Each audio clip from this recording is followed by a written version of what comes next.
Hi everyone, it's Stacy from CPAPbabes.com. I just wanted to talk to you a little bit about my experience with Xyrem for idiopathic hypersomnia. So a lot of people, I don't talk about it, I'm starting to talk about it more. I don't talk about it a ton, but I do have idiopathic hypersomnia in addition to sleep apnea. Having idiopathic hypersomnia is hard for me in a lot of ways, and I'll explain what it is if you don't know in a minute. But one thing that's hard about being a CPAP sleep apnea advocate is that I'm still tired. So I've done lots and lots and lots of things to address the fatigue. And CPAP has helped me so much. There's so many health implications that sleep apnea can affect or can, whatever. There's so many things about your health that sleep apnea can hurt or damage. But I feel like as a sleep apnea and CPAP advocate enthusiast, that it should solve all my problems. Like I use CPAP and now I'm perfect. And unfortunately, that's not the case because I have discovered that I have an additional sleep disorder called idiopathic hypersomnia. So when I first went before I even got CPAP and got diagnosed with sleep apnea, I went in for a sleep study and I actually was convinced that I had narcolepsy. So my grandma has narcolepsy and I found out recently that I have 2 genetic markers for narcolepsy. So there's 2 things in your DNA test that can show if you're more susceptible to narcolepsy. Doesn't mean you have it if you have those genetic markers, but you're more likely to have it. And I'm trying to think of the other one. I think narcolepsy often comes with cataplexy, which is it's different for different people, but often you have a strong emotion and then some people lose muscle tone, some people will fall, some people it's minor.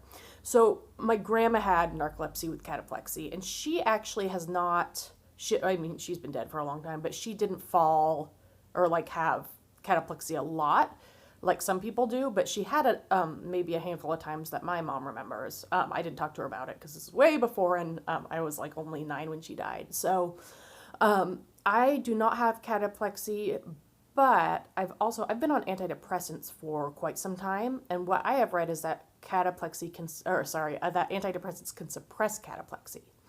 So interestingly, it's hard to tell if this was cataplexy or not, but I went off my antidepressant medication sometime last year because to get an accurate narcolepsy diagnosis on a sleep study, you have to go into REM sleep on some of the naps on the MSLT, which is the multiple sleep latency test. And I'll explain that. So basically, the MSLT, you go for an overnight study, and then during the next day, they give you 5 naps 2 hours apart. If you fall asleep in under, I believe it's 15 minutes, it might be 12 minutes, then that's an issue. You should be taking about 15 minutes to fall asleep if you're a normal person. And then if you go into REM sleep, I don't know the time limit, but if you go into REM sleep during those naps, then it means you have narcolepsy. If you fall asleep but don't go into REM sleep, then you likely have idiopathic hypersomnia, which means you're tired, and we don't know why. I hate that diagnosis, but that's what it is. So I had to go off my meds, my antidepressants, for the sleep study in last year. And one night I was leaving work, and I know this is weird, but I really like my job, and sometimes I'm a nanny and I get filled with joy sometimes. I know that sounds weird, but I really like the kids I take care of. So I was leaving work and I was talking to the mom and I was telling her just how great her kids were and the night we had, and I just felt very elated and almost euphoric, I know that, yeah, whatever. That's weird. But I like my job. I was happy. And as I felt that, I started to walk away and I felt one of my knees buckle. And I was like, oh, is that cataplexy? So I don't know for sure. It's the only time it's ever happened. It only happened when I was off meds. I haven't had anything happen since. But because cataplexy is associated with strong emotions, could have been, I don't know. Hard to say. Especially I was hyper aware of it because I was looking for this narcolepsy diagnosis. So anyway, those are the 3 things that I think may mean that I have narcolepsy. But narcolepsy can be a little bit hard to diagnose. With the MSLT, so I've done 3 MSLTs. So the first one They gave me an overnight sleep study, and then then they did one the next day. However, and I went into REM sleep on one of those naps. However, I didn't realize this till I saw a new doctor. So during that first nighttime study, I did have undiagnosed and untreated sleep apnea. What my new doctor told me is they're not supposed to do an MSLT until sleep apnea is resolved, because sleep apnea can make you really, really tired and give you weird results on the MSLT. So it kind of upsets me that they did that, but whatever. I mean, and then at that point I did start CPAP. Felt way better, especially initially, and then I was tired again. I felt very tired. So I talked to my doctor, and she goes, "Oh, you have what's called idiopathic hypersomnia," which still, like, she couldn't diagnose because they didn't do the MSLT, like, before treating, but whatever. But she didn't really explain to me what it was. She says, "It means you're tired and we don't know why." At that point, I thought it was like, oh, we don't know why, so we're going to find out why, and we're going to treat the health issues that could affect that, and then we'll find out, and then I'll feel better. But the more research I have done is that idiopathic hypersomnia, sometimes you don't know why, and there's nothing you can do. You've addressed all the other health issues. I've read that it can be narcolepsy type 2. That's one thing, where it's just you are very tired all the time and your sleep isn't restful, or you don't feel awake, refreshed. I've read that idiopathic hypersomnia, it could be narcolepsy type 1, but it's quite a bit different. Or it could also be, and narcolepsy type 1 is narcolepsy with cataplexy. Often those people have restful sleep. Or it could just be idiopathic hypersomnia. And what I've heard about idiopathic hypersomnia is they're finding it might be due to increased level of, I don't have the science on this exactly, but I believe it's something about your GABA, how your GABA is like made, or receptors or something like that. So I don't know. So it could not be necessarily idiopathic, but it's very hard to test for those things. So my take, and again, I'm not a doctor, I have had a lot of people who go in for an MSLT and they get they go into REM sleep, and then they get a narcolepsy diagnosis, and then at a later date their doctor's like, you don't have narcolepsy, and then they go in for a second MSLT and they don't have REM sleep, so then they get that diagnosis taken away. And I've heard a couple people with that happens. So because of that, I am not completely convinced that I don't have narcolepsy, especially with my symptoms and with my family history and my genetics. My current doctor really thinks I do not have it. Whatever. I'm very curious if I did the MSLT, a bunch of times, if it would come back with different results. But there is nothing I can do about that, because I'm not going to go. The MSLT is not a fun test. It's expensive, and my insurance won't cover it. So they did last year twice, which was good. Second MSLT, I did not want to go off my antidepressants because I really need them. They're important to me, and I am very grateful and thankful for those. So I didn't want to go off, but I have heard that you should go off because you can, it's easier to get a diagnosis. They suppress REM, whatever. So, but I was like, I don't want to go off yet. And because I had a baby last year, I had not yet met my out-of-pocket maximum. I had met my out-of-pocket maximum. So with that, I was like, well, if that one doesn't work, I could get another sleep study and insurance will probably cover it. So I did the MSLT for the second time, maybe in September, on my medication, and I had a sleep latency of about 8 minutes. So I fell asleep in 8 minutes, and they said, okay, you're falling asleep at 8 minutes, that's idiopathic hypersomnia, but you still don't have REM, could be narcolepsy. So I said, okay, I'm going to do the sleep study one more time if insurance approves it. I'm going to go off all meds I think I went off for 6 weeks or something. Not fun, because I need meds. I didn't go off all my wakefulness meds, so I do take wakefulness meds for idiopathic hypersomnia.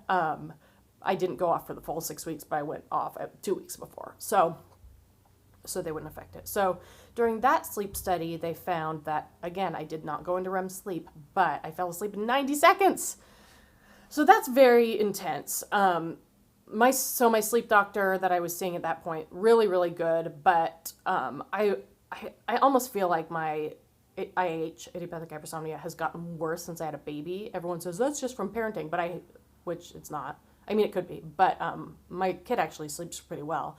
What I have heard is that sometimes the narcolepsy and IH can get worse after having a baby. I don't know if it's worse or if I'm just more aware of it now or whatever, but interesting. So, and the reason I did get to do those additional MSLTs is because when I had switched to the second sleep doctor, he's like, yeah, they shouldn't have done the MSLT with untreated sleep apnea because it's not accurate. So then he said, let's screen you again for narcolepsy. That could be it.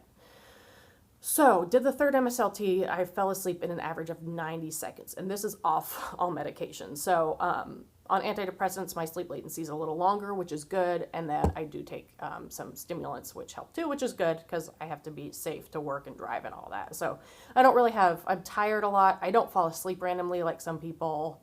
That's what they think of narcolepsy, and a lot of people with narcolepsy, that's not their experience. So, I don't randomly fall asleep, but I'm just tired a lot. I have a hard time.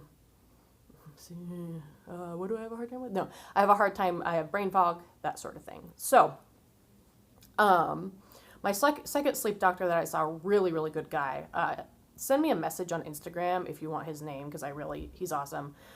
But he was a little bit far away. I actually started seeing him in Seattle, and then he moved about 20 miles away. So I was having to go over there every time I wanted a prescription. So like once a month, I'm driving over the bridge, Bellevue. I didn't like that. And then I got the name of a doctor closer to me who someone with my diagnosis had been prescribed a drug called Xyrem. So what Xyrem is a very expensive drug for narcolepsy. It's about $15,000 a month. Sometimes insurance won't cover it because it's very expensive. What it does is it puts you into a deeper sleep at night. So you take it and it knocks you out so that you can cycle through sleep appropriately. A lot of people with narcolepsy and IH don't cycle through sleep appropriately. Narcolepsy, you spend too much time in REM. With IH, I don't know what you do, but it's not restful sleep. So before bed, to take Xyrem, you stop eating for 2 hours. You can't drink for 6 or more hours. If you have 2 drinks, you have to wait 6 hours. If you have 1 drink, you have to wait 4 hours. But if you have more than that, you got to skip your dose. And I like to drink, so I wasn't happy about that, but whatever. And I like to eat at night, which I also wasn't happy about, but So around bedtime, you take a dose and you drink it. It's very salty water. And then you set an alarm for 2.5 to 4 hours later, and then you take another dose in the middle of the night. And it's supposed to make your sleep more restful. A lot of people have looked at Xyrem as just this life-changing drug. It helps them so much. I do know a couple people have taken it who've had a very bad reaction. I think that's unfortunate. That can happen with any drug, though, unfortunately. So, but for some people, when it works, they say it just changes their life. For people with very bad cataplexy, they say it reduces their cataplexy quite a bit, which is amazing. And then for people with type 2 narcolepsy, they just feel much more awake, not as much brain fog, whatever. So I said, I've been really suffering with my IH the past, I don't know, for a while. My symptoms started at 15. It's hard to say whether that was sleep apnea or IH, but they've gotten progressively worse as I've gotten older. So, what I've been doing is I just am desperate to feel better. So I've been writing down, I've been doing lots of research in Facebook groups, and there's lots of cool alternative treatments that people take for idiopathic hypersomnia and narcolepsy. There's so many. And again, PM me if you want my list. So there's flumazenil, pitolisant. I don't know if I'm saying any of these right. There's I maybe heard 5 to 10 medications that people use, and another one is Xyrem. So I brought the list to my doctor in Bellevue, who I really liked, but he's such a good guy. He didn't seem to know so much about those experimental medications, so I was hoping to get a second opinion from this doctor close to me and see if he could let me try some of these. Oh, another one is called, I'm not going to remember the name, Baclofen, which is a muscle relaxant that can help people too. I tried that, didn't really work though. So I said, okay, I'm going to see a doctor, see if he can help. I met with him.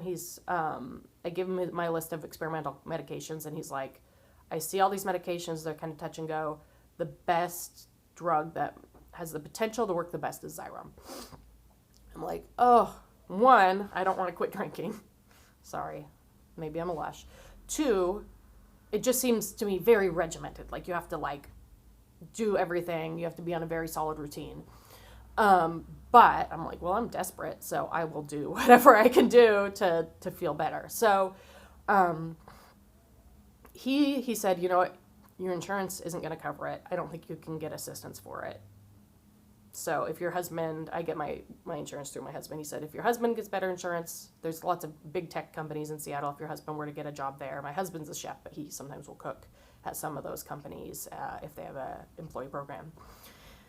And he said, that's kind of all we can do. I guess keep on your stimulants and whatever. And, you know, I'm miserable. Very bad brain fog. No energy to exercise. No energy to cook healthy food. Basically, it's important for me to go to work and be the best employee I can to make money. And also, you know, I like the people I work for a lot. And then when I was done with work, I would come home and there's nothing left. You know, I'm just tired. Nothing left for my son. Just like, oh, zombie brain fog. And it feels really, really sad and horrible. And you know, so I was like, well, you know, $15,000 a month for this med, for Xyrem, how many people can really afford that? I'm going to call the Xyrem Assistance Program and see if maybe I can get assistance. Maybe that's a possibility. My husband and I, we don't make it looks like we make a lot of money on paper. I mean, we make it okay, you know, we make enough to live, but we live in a very expensive city. So, you know, we get by, but we still live in a tiny, tiny condo, and there's things that, you know, we're not swimming in money. So, so I called them. They said, you know, this might work. You have to apply to your insurance first, and you have to get 2 denials. Then we will talk about assistance. I said, oh, okay, I can do that. So the doctor sent a prescription to the insurance. They said, nope, you don't have narcolepsy. We don't approve this for idiopathic hypersomnia. Sorry, bye.